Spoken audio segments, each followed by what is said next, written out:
నమస్కారం వార్తలకు స్వాగతం. ముందుగా ముఖ్యాంశాలు. కర్నూలు జిల్లా పాణ్యంలో స్వచ్ఛంద్ర కార్యక్రమంలో పాల్గొన్న ముఖ్యమంత్రి నారా చంద్రబాబు నాయుడు.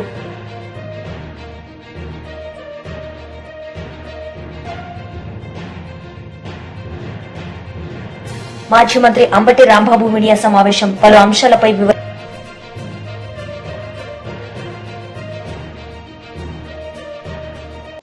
కర్నూలు జిల్లా పాణ్యంలో స్వచ్ఛంద్ర కార్యక్రమంలో పాల్గొన్న ముఖ్యమంత్రి నారా చంద్రబాబు నాయుడు ఈ సందర్భంగా ఆయన మాట్లాడారు. సంకల్పానికి కట్టుబడి ఉంటానని ఈరోజు పరిశుభ్రత గురించి నేను వేసిన ఈ ముందడుగు ఆంధ్రప్రదేశ్ రాష్ట్రాన్ని శుభ్రపరచడంలో సహాయం చేస్తుందని నమ్ముతూ ఈ రోజు నుండి నా తోటి వారికి స్వచ్ఛమైన మరియు పచ్చదనం పెంపొందించేందుకు అలాగే గ్రీన్ ఎనర్జీపై అవగాహన కల్పించే దిశగా ప్రయత్నం చేస్తానని మన ఆంధ్రప్రదేశ్ను స్వచ్ఛాంధ్రప్రదేశ్గా తీర్చిదిద్దేటట్లు నా వంతు కృషి చేస్తానని ప్రమాణం చేస్తున్నాను. దయచేసి కూర్చోవాలి.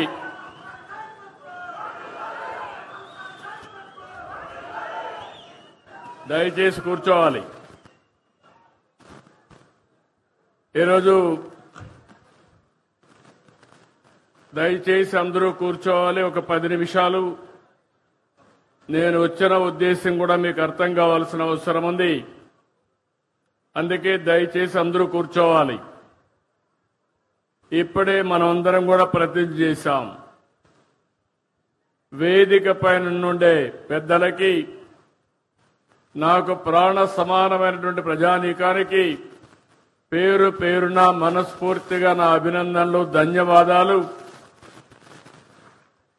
ఈరోజు నేను వచ్చింది స్వచ్ఛ ఆంధ్ర, స్వర్ణ ఆంధ్ర దిశగా మనం ముందుకు పోవాలని చెప్పి అనుకుంటున్నాం. నెలకొక్కసారి 3వ శనివారం అన్ని పనులు వదిలిపెట్టి మన పరిసరాల్ని, మన ఇల్లుని, ఇంటి బయట ఏ విధంగా, ఒక విధంగా చెప్పాలంటే చెత్త చెదారం ఉందో అవన్నీ చూసుకుని మనం అందరం కూడా దాన్ని ఏ విధంగా పరిశుభ్రంగా పెట్టాలనో పునరంకితం కావడానికి ఒక రోజు స్పెండ్ చేస్తున్నాం. నేను వివిధ సమయాల్లో వివిధ విషయాలు టేకప్ చేశాను. ఈరోజు నేను రైతు బజారుకి వెళ్ళాను. రైతు బజార్లు నేనే పెట్టాను. 1999లో పెట్టాను. ఆ రోజు ఒక మంచి ఉద్దేశంతో రైతులకు గిట్టుబాటు ధర రావాలి, వినియోగదారులకు నాణ్యమైన తక్కువ ధరకే కూరగాయలు గాని వ్యవసాయ ఉత్పత్తులు ఇవ్వాలని ఆ రోజు ఈ కాన్సెప్ట్ తీసుకొచ్చాం. దీనికోసమే పల్లె వెలుగనే పేరుతో ఆర్టీసీ బస్సులు కూడా తీసుకొచ్చాం. వెనక సీట్లన్నీ కూడా ఖాళీ చేపించి అవన్నీ రిమూవ్ చేసి నేరుగా కూరగాయలు అందులో వేసుకుని తెల్లవారితో ఫస్ట్ అవర్లో రైతు బజార్ దగ్గర తీసుకొచ్చి వదిలిపెట్టేవాళ్ళం. దానివల్ల చాలా మంది రైతులు మధ్య దళారులు లేకుండా వాళ్ళంతా వాళ్ళ యొక్క పండించిన పంటలు అమ్ముకునే పరిస్థితికి వచ్చారు. ఇంకో పక్కన ఎవరైతే వినియోగదారులు ఉన్నారో వాళ్ళంతా నేరుగా రైతు బజారుకి వెళ్తే నాణ్యమైనటువంటి సరుకులు దొరికేటివి, ఫ్రెష్ గా వెజిటబుల్స్ ఉండేటివి. అలాంటిది ఆ కాన్సెప్ట్ మీరు చూస్తే ఈరోజు 125 రైతు బజార్లే మన దగ్గరున్నాయి. కానీ కారణాలు ఏదైనా కావచ్చు, కానీ కాలక్రమేణా దీనిపైన శ్రద్ధ పెట్టలేకపోయారు. ఈ రోజు నేను చూశాను, ఏదైతే ఇక్కడ చూసిన రైతు బజార్ని ఒక ఆదర్శంగా తయారు చేస్తాను. పక్కన భూమి ఉంది, 6 కోట్ల రూపాయలు శాంక్షన్ చేసి ఒక సంవత్సరం లోపల అండర్ గ్రౌండ్ పార్కింగ్ కూడా పెట్టి ఒక బెస్ట్ రైతు బజారుగా తయారు చేసే బాధ్యత ఈ ప్రభుత్వం తీసుకుంటామని చెప్పి కూడా నేను మీకు తెలియజేస్తున్నా. ఇప్పుడు సబ్జీ కూలర్లు కూడా వచ్చాయి. ఒకప్పుడు ఎన్నో కష్టాలు పడేవాళ్ళం, కరెంటు కూడా అవసరం లేకుండా సబ్జీ కూలర్. ఎన్ రామచంద్రరావు ఎక్స్ఎమ్మెల్సీ సమావేశం నిర్వహించారు. ఈ సందర్భంగా ఆయన మాట్లాడారు. జాతీయ ప్రధాన కార్యదర్శి మళ్ళీ వారితో పాటు మనకు ఏకే యాంటోనీ గారి అబ్బాయి, ఇంతకుముందు డిఫెన్స్ మినిస్టర్ ఉంటే అనిల్ కే యాంటోనీ, అనుకో పేరు ఏకే యాంటోనీ, ఆయన కూడా అనిల్ కే యాంటోనీ కాబట్టి వారు ఈ ప్రోగ్రాంకు జాతీయ స్థాయిలో ఇన్ఛార్జ్.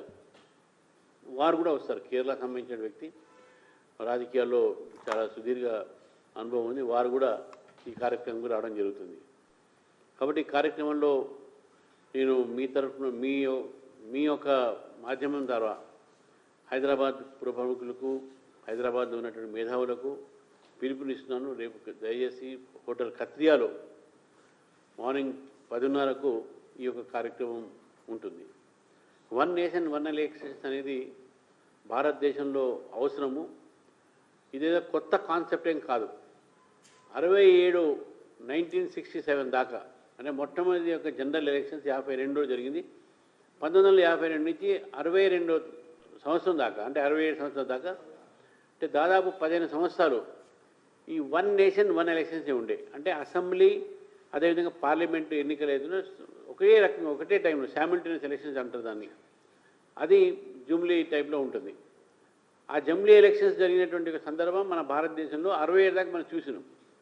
దాని తర్వాత కాంగ్రెస్ పార్టీ వారికి ప్రజాస్వామ్యం మీద అపారమైన నమ్మకం ఉంది కాబట్టి గవర్నమెంట్ని డిస్మిస్ చేయటము, గవర్నర్ కార్యాలయాన్ని మిస్యూజ్ చేయటము, వారు రాజ్యాంగానికి వ్యతిరేకంగా విరుద్ధంగా మనం డిజాల్వ్ చేయడం అసెంబ్లీస్ని చేస్తే ఎలక్షన్స్ అప్పటికి మారినాయి. ఇప్పుడు దాదాపు అసెంబ్లీ ఇప్పుడు జరిగితే 6 నెలల తర్వాత పార్లమెంట్ అయిపోగానే మళ్ళీ హర్యానా కాగానే మహారాష్ట్ర కాగానే జార్ఖండ్ కానీ పంజాబ్ కాగానే బీహార్, ఇట్లా ప్రతి ఒక్క 2-3 నెలలకు ఒకసారి భారతదేశంలో ఎన్నికలు మాత్రమే జరుగుతాయి, వేరే ఏం జరగవు. దీని ద్వారా ఈ మోరల్ కోడ్ ఆఫ్ కాండక్ట్తో డెవలప్మెంట్ మొత్తం కూడా ఆగిపోతుంది. ఎప్పుడు చూసినా కూడా ఎలక్షన్స్ కోడ్ ఉంది అంటే ఇప్పుడు ఈ పని కావని చెప్తూ ఉంటారు. కాబట్టి డెవలప్మెంట్ మనం ఈరోజు భారతదేశము ప్రపంచంలో 4వ ఒక దేశం కింద, ఒక 4th లార్జెస్ట్ ఎకానమీ కింద, ఆర్థికంగా 4 పెద్ద వ్యవస్థలు ఈరోజు భారతదేశం ఉన్నది. ఈ యొక్క భారతదేశంలో ఇంత అభివృద్ధి చెందినటువంటి దేశము ఈ ఎన్నికలు చేయబట్టి మనకు దాదాపు 1.5% ఆఫ్ జీడిపి ఈరోజు దాని మీద ఖర్చు పడతా ఉంది. ప్రతి మనిషి మీద 1,500 రూపాయల ఖర్చు ప్రతి ఎన్నికలకు జరుగుతూ ఉంది. కాబట్టి 100 రోజులు రామ్నాథ్ కోవింద్ గారి రిపోర్ట్ అవుతుందో అదేవిధంగా జాయింట్ పార్లమెంట్ కమిటీ కూడా వేయడం జరిగింది. అందులో కూడా మనం చాలా సజెషన్స్ వచ్చినాయి. అవన్నీ కూడా తీసుకొని ఈరోజు ప్రజల ముందుకు మేము పోతున్నాం. రామ్నాథ్ కోవింద్ గారు కూడా చెప్పడం జరిగింది, 100 రోజుల్లోనే ఈవెన్ లోకల్ బాడీ ఎలక్షన్స్ కూడా అయిపోవాలి. 100 డేస్లో అయిపోయిన తర్వాత మిగతా 4 సంవత్సరాలు 265 రోజులు కేవలం అభివృద్ధి కార్యక్రమాల గురించి మాట్లాడాలి. రాజకీయాలు తక్కువ, అభివృద్ధి ఎక్కువ. ఎలక్షన్స్ టైంలో రాజకీయాలు, ఇది దీని లక్ష్యం. కాబట్టి 1 నేషన్ 1 ఎలక్షన్స్ ప్రజలందరూ కూడా సపోర్ట్ చేయాలని చెప్పేసి కూడా మీ ద్వారా నేను ప్రజలను కోరుతా ఉన్నాను. రెండో విషయము, ఇప్పుడే నేను కార్యాలయానికి వస్తుంటే మీ అందరూ కూడా చూశారు, బయట పోలీసు ఉన్నది, మా బండ్లు ఆపారు. అక్కడ పోలీస్ బ్యారికేడ్, ఇక్కడ బ్యారికేడ్. ఈ పోలీస్ బ్యారికేడ్ ఏందా బాబు? అక్కడెక్కడో మీటింగ్ జరుగుతూ ఉంటే మన గాంధీ భవన్లో ఇక్కడ పోలీసు బందోబస్తు ఉంటుంది. అక్కడ మాత్రం మన సంతోషంగా ఉంటున్నారు. ఏదా అంటే అక్కడ ఏదో బీహార్లో అయిందంట, ఇంకెక్కడో మధ్యప్రదేశ్ అయిందంట, అందుకని ఆడ మీటింగ్ అవుతుంది కాబట్టి ఇక్కడ మేము బందోబస్తు అంటే కాంగ్రెస్ కార్యాలయంలో మీటింగ్ అయితే బందోబస్తు బీజేపీ ఆఫీసు చేయాలా? ఇది ఎక్కడ తలతిక్క పని అనేది అర్థం కాదు నాకు. నేను రేవంత్ రెడ్డి గారు స్పష్టంగా అడుగుతున్నాను, మీ కార్యకర్తల్ని మీ నాయకుల్ని అదుపులో పెట్టుకోండి, లేకుంటే తీవ్రమైన పరిణామాలు చూడాల్సి వస్తుంది. మా పార్టీ కార్యాలయం దగ్గర ఎందుకంటే బందోబస్తు అంటే మా పార్టీ మీద దాడి చేస్తారా? మా పార్టీ నాయకులను కొడతారా? ఏమనుకుంటున్నారో అర్థం కాదు నాకు. ఇప్పుడు మొత్తం ఎంతమంది డిస్టర్బెన్స్ అవుతున్నది, మన నాయకులు రావడానికి కష్టమవుతుంది ఇక్కడ. ఇప్పుడు నేను పోలీసుని అడిగాను ఏంటి అంటే అక్కడ ఏదో మధ్యప్రదేశ్ గురించి ఏదో ధారణ చేస్తున్నాడు బీహార్. ఆ మధ్య ఇరాక్ యుఎస్ వార్ అయినప్పుడు ఇరాక్ ఓడిపోగానే ఏం చేసింది, మొత్తం కువైట్ మీద పంపించింది, మా సంబంధం లేదు కువైట్కు. మాజీ మంత్రి అంబటి రాంబాబు మీడియా సమావేశం నిర్వహించారు. ఈ సందర్భంగా ఆయన మాట్లాడారు. ప్రైవేట్ వారు ఎవరు దీనిలో జోక్యం చేసుకోవాలా, ప్రభుత్వమే అమ్మినటువంటి సందర్భం. టైం టు టైం అమ్మారు. లిక్కర్ అమ్మకాలు తగ్గించేటటువంటి కార్యక్రమం చేశారు, పెంచే కార్యక్రమం చేయలే. ఇవాళ చంద్రబాబు నాయుడు గారు పెంచే కార్యక్రమం చేస్తున్నాడు. తొమ్మిది దగ్గాయి వాళ్ళు వీళ్ళు ఆయనకు కావాల్సిన అందరూ ఈ స్కామ్లు దొరబడుతున్నారు. బెల్ట్ షాపులు పెడుతున్నారు, పర్మిట్ రూములు పెడుతున్నారు,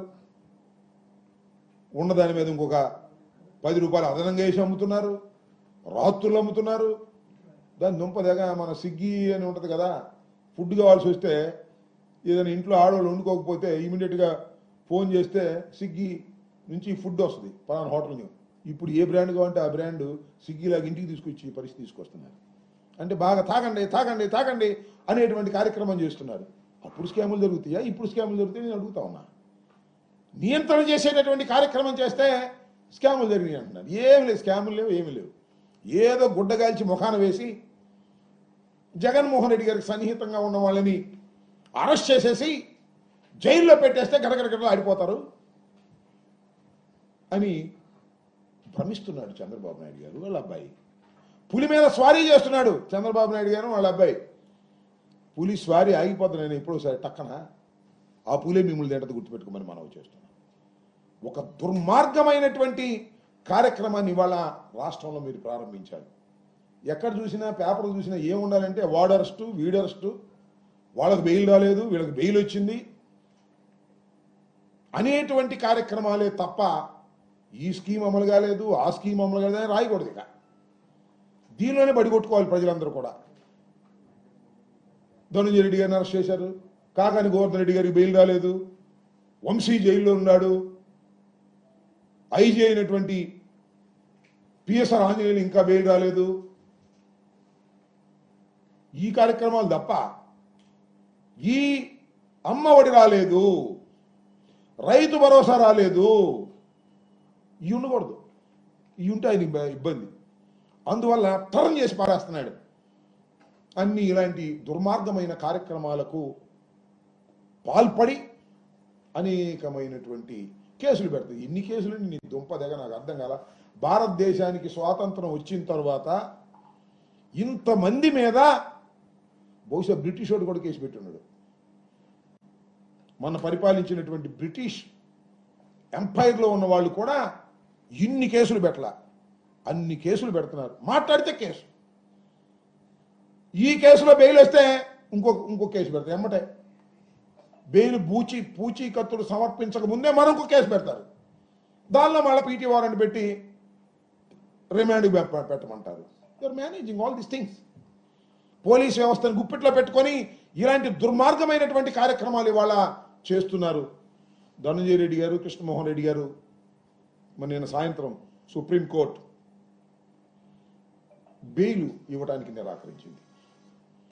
ఎందుకంటే ఏదో కేసు పెట్టారు కదా, దాని మీద ఎంక్వైరీ జరుగుతూ ఉంది కదా, ఈ దశలో సుప్రీంకోర్టు మేము దీనిలో ఇన్వాల్వ్ కావని చెప్పారు. ఇంకా గత్యంతరం ఏముంది, సుప్రీంకోర్టులో కూడా. బీఆర్ఎస్ లీడర్ మీడియా సమావేశం నిర్వహించారు. ఈ సందర్భంగా ఆయన మాట్లాడారు. పురోగమన దిశలో ఉంది. హైదరాబాద్ నగరానికి పెట్టుబడులు వస్తలేవు. హైదరాబాద్ నగరంలో ఉన్న గతంలో ఉన్న బ్రాండ్ ఇమేజ్ పోయింది. కాబట్టి వెంటనే దీన్ని పునరుద్ధరించాలంటే మీరు మళ్ళీ పాజిటివ్ వాతావరణం కల్పించాల్సిన అవసరం ఎంతైనా ఉంది. కాబట్టి దీన్ని పునరాలోచించి వాపసు తీసుకొని ఛార్జెస్ని మళ్ళీ యథాస్థితిన ఉంచాలని చెప్పేసి ఈ సందర్భంగా హైదరాబాద్ ప్రజల తరఫున కోరుతున్నాం.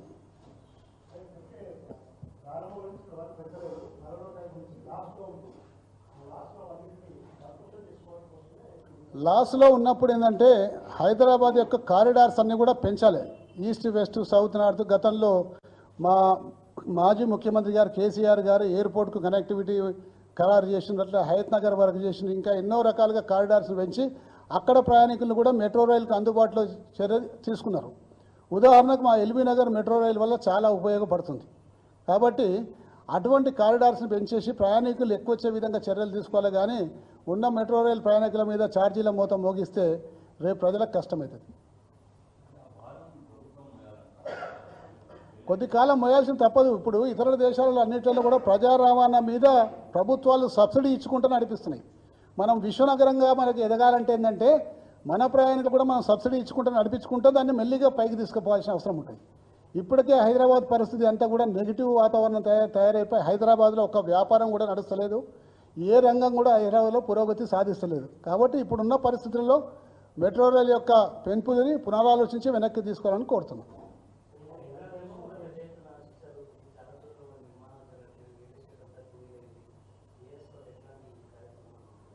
రియల్ ఎస్టేట్ వ్యాపారానికి ఫస్ట్ థింగ్ ప్రభుత్వాలు చేయాల్సిన పని అంటే ఒక సానుకూల వాతావరణం క్రియేట్ చేయాలి. దురదృష్టవశాత్తు ఇక్కడ సానుకూల వాతావరణం క్రియేట్ చేయకుండా ఒక ప్రతికూల వాతావరణం క్రియేట్ చేసే వరకు కొనుగోలుదారులంతా కూడా భయభ్రాంతులపై కొనాలనుకునే వాళ్ళు కొనుక్కుంటలేరు. కొన్న వాళ్ళందరూ కూడా మాకు క్లియరెన్స్ తీసుకొస్తే తీసుకుంటామని చెప్పడం వల్ల రియల్ ఎస్టేట్ వ్యాపారం అంతా కూడా పడిపోయింది. రియల్ ఎస్టేట్ వ్యాపారం ఒక వ్యాపారం ఎటువంటి వ్యాపారం అంటే ఒక ప్లంబరు, ఒక మన ఎలక్ట్రీషియను, ఒక మేస్త్రి, ఒక సెంటరింగ్ కొట్టటైనా, సిమెంట్ అమ్మటైనా, స్టీల్ అమ్మటైనా, కంకర అమ్మటైనా ఇన్ని రకాల వ్యాపారాలు దాంట్లో ఇమిడి ఉంటాయి. కాబట్టి ఈ రంగం కుదిరైతే ఇంత మంది మీద ప్రభావం పడుతుంది. తద్వారా రిజిస్ట్రేషన్ల ఆదాయం తగ్గుతుంది. తద్వారా రాష్ట్రం యొక్క తిరోగమనంలోకి పోతుంది. ఇప్పుడు మీరందరూ కూడా చూస్తే రిజిస్ట్రేషన్లు ఎంత తగ్గిపోయిన సంగతి గత ఒక సంవత్సర కాలంగా తీసుకుంటే ప్రతి నెల 200 కోట్ల నుంచి దాదాపు 2000 కోట్ల దాకా ఇప్పటివరకు ఒక సంవత్సరంలో డెఫిషియట్ కనిపిస్తుంది. మరి అదే కేసీఆర్ గారు ఉన్నప్పుడు హైదరాబాద్ రియల్ ఎస్టేట్ రంగం చాలా బ్రహ్మాండంగా నడిచింది. ఈరోజు గ్రామాలలో కూడా భూముల ధరలు దాదాపు 40% పడిపోయి వాళ్ళకు అవసరం ఉన్న వాళ్ళు బిడ్డ పెళ్లిళ్ళు పెట్టుకునే వాళ్ళు లేకపోతే పిల్లల చదువు కోసం అడ్డీకి పావుసేరి అమ్ముకునే పరిస్థితి ఏర్పడ్డది. ఇదంతా కూడా ప్రభుత్వం తీసుకున్న చర్యల మీద ఆధారపడి ఉంటుంది. ప్రభుత్వం అటువంటి చర్యలు తీసుకుంది కాబట్టి ఇలా ఈ రంగం మొత్తం కుదేలైపోయిందని చెప్పేసి దీన్ని ఇప్పటికైనా ముఖ్యమంత్రి గారు ఆలోచించి హైడ్రా ఉద్దేశం మంచిదైనా. మాజీ ఎంపీ భార్గవి భరత్ మీడియా సమావేశం నిర్వహించారు. ఈ సందర్భంగా ఆయన మాట్లాడారు. గతంలో కూడా ఒక అవుట్డేటెడ్ బొంబాయి నటిని తీసుకుని వచ్చి ఆంధ్రప్రదేశ్లో ఏ రకంగా వికృత చేష్టలు చేశారో కనబడుతోంది. సాక్షాత్తు ఒక ఇండస్ట్రియల్ టాప్ నాచ్ ఇండస్ట్రియలిస్ట్ని బ్లాక్మెయిల్ చేస్తూ ఆంధ్రప్రదేశ్కి లక్షల కోట్ల రూపాయలు పెట్టుబడులు రావాల్సింది తరిమి కొట్టి ఇవాళ ఒక మాజీ ఐఏఎస్ ఆఫీసర్ని అంటే గత సీఎం గారి కార్యాలయంలో పనిచేసిన వారిని అందరినీ కూడా టార్గెట్ చేస్తూ ఇవాళ అరెస్టులు చేస్తూ ఉన్నారు. ఒకటే చెప్తా ఉన్నా, ఇవాళ ఆంధ్రప్రదేశ్ రాష్ట్రంలో రెడ్ బుక్ రాజ్యాంగం పూర్తి స్థాయిగా అమలవుతూ ఉంది. దీనికి ఉదాహరణలే నేను ఇందాక చెప్పాను. ఇవాళ ఈ లిక్కర్ స్కామ్ గురించి 2014-19 చంద్రబాబు నాయుడు గారు గవర్నమెంట్ మనకు గుర్తుండుంటే ఆ టైంలో ఇదే చంద్రబాబు నాయుడు గారు క్యాబినెట్ ఆమోదం చేశారు. ఏమన్నానంటే ప్రివిలేజ్ ఫీ పాలసీ అని చెప్పి డిస్టిలరీలకి తగ్గిస్తూ ప్రివిలేజ్ ఛార్జెస్ కిందన సుమారుగా సంవత్సరానికి 1300 కోట్ల రూపాయలు ఆదాయానికి గండికొట్టే విధంగా, ఖజానాకి ఆదాయం గండికొట్టే విధంగా ఆ రోజు వీళ్ళు తీసుకున్న నిర్ణయాలు. అది కూడా 180% ఆర్డర్లన్నీ కూడా చంద్రబాబు నాయుడు గారికి క్లోజ్ అలైస్ కింద ఉన్న డిస్టిలరీలకి వాళ్ళకి ఇచ్చి ఇవన్నీ కూడా మ్యానుఫ్యాక్చరింగ్ చేయించి ప్రభుత్వ ఖజానాకి 1300 కోట్ల రూపాయలు నష్టం తీసుకొచ్చి, అంటే సంవత్సరానికి మనకు 5 సంవత్సరాలకి టెన్యూర్ చూసుకుంటే సుమారుగా 5,000 కోట్లు పైమాటే మరి ప్రభుత్వానికి ఖజానాకి కండి కొట్టి, మరి ఆ రోజు వీళ్ళు చేసింది ఆ లిక్కర్ స్కామ్. ఆ లిక్కర్ స్కామ్లో యాంటీ కరప్షన్ బ్యూరో కేసు నమోదు చేసి మరి అప్పుడున్న ఎక్సైజ్ కమిషనర్ గారిని, అదేవిధంగా అప్పుడున్న మంత్రి ఎక్సైజ్ మినిస్టర్ ఆయన రవీంద్ర గారిని, అదేవిధంగా చంద్రబాబు నాయుడు గారిని వీళ్ళు ముగ్గురిని కూడా A1, A2, A3 కింద తీసుకొని వచ్చి ఇది డైరెక్ట్ ఎవిడెన్స్. ఇది మీరు అసలు ప్రివిలేజ్ ఫీ తగ్గించాల్సిన అవసరము మీ క్యాబినెట్కి ఏముందని అడుగుతున్నా. ఇది ప్రభుత్వ ఖజానాకు గండి కొట్టినట్టు కాదా అని అడుగుతా ఉన్నా. ఇది కాకుండా ఇదే 2018-19 మన ఉదాహరణ తీసుకుంటే సుమారుగా ప్రభుత్వానికి వచ్చిన ఆదాయము 16,900 కోట్ల రూపాయలు. మరి ఆ టెన్యూర్లో వచ్చిన ఆదాయం. మరి అదే జగన్మోహన్ రెడ్డి గారి ప్రభుత్వంలో ప్రభుత్వ ఖజానాకి వచ్చిన ఆదాయం చూస్తే 24,700 కోట్ల రూపాయలు. నేను అడుగుతా ఉన్నా, ఇప్పుడు ఒకవేళ నిజంగానే గనక మీరు చెప్పిందే నిజమై స్కామ్, లిక్కర్ స్కామ్ జరిగి ఉంటే అసలు ప్రభుత్వానికి ఆదాయం ఎందుకు పెరుగుతుందండి? ప్రభుత్వానికి సుమారుగా ఇక్కడ మనం లెక్కలు చూసుకుంటే 7-8 వేల కోట్ల రూపాయలు ఆదాయం పెరిగింది. మరి ఆదాయం పడిపోవాలి కదా. ఆ డబ్బులంతా కూడా ఏ బినామీల జేబుల్లోకో లేకపోతే ఏ వ్యక్తుల జేబుల్లోకో వెళ్ళాలి కదా. మరి ఈ ఆదాయం ఎవరికి వచ్చిందండి? ఆంధ్రప్రదేశ్ రాష్ట్ర ప్రభుత్వానికి కాదా అని అడుగుతాను. మరి ఇంకొక ఉదాహరణ కూడా తీసుకుంటే, మరి గతంలో చంద్రబాబు నాయుడు గారి ప్రభుత్వంలో 2018-19 కానీ మనం లిక్కరు మరియు బీర్ కేసులు మనం లెక్క తీసుకుంటే సుమారుగా 6.6 కోట్ల కేసులు అమ్మారండి. కోట్ల కేసులు అమ్మారు. అదే జగన్మోహన్ రెడ్డి గారి టైంలో మేము చెప్పాము, మద్యపాన నియంత్రణ చేస్తూ మద్యం షాపులు తగ్గించుకుంటూ మేము ఆంధ్రప్రదేశ్ రాష్ట్రాన్ని నడుపుతామని మేము ఏదైతే ఎన్నికల్లో ప్రామిస్ ఇచ్చామో దాని ప్రకారంగానే సేల్స్ తగ్గించాం, కానీ ఆదాయం పెరిగింది. ఈ సేల్స్ సుమారుగా 4.44 కోట్ల. వార్తలు ముగించే ముందు ముఖ్యాంశాలు మరోసారి. కర్నూలు జిల్లా పాణ్యంలో స్వచ్ఛంద్ర కార్యక్రమంలో పాల్గొన్న ముఖ్యమంత్రి నారా చంద్రబాబు నాయుడు.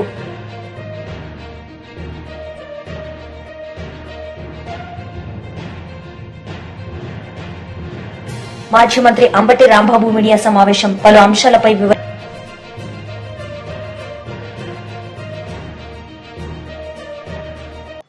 ఈ వార్తలు ఇంతటితో సమాప్తం. తిరిగి ప్రసారమయ్యే వార్తల్లో మళ్ళీ కలుద్దాం. అంతవరకు సెలవు. నమస్తే.